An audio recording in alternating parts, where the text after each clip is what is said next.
விரித்தது புல்வெளி பட்டு தெரித்தது விண்ணொளி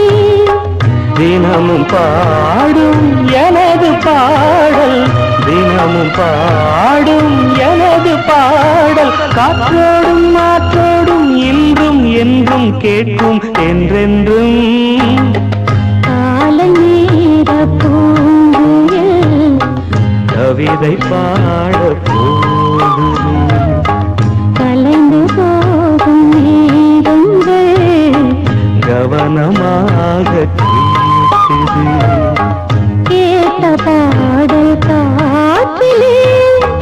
கேள்வியாக போகுமோ எங்கே உன் ராகம்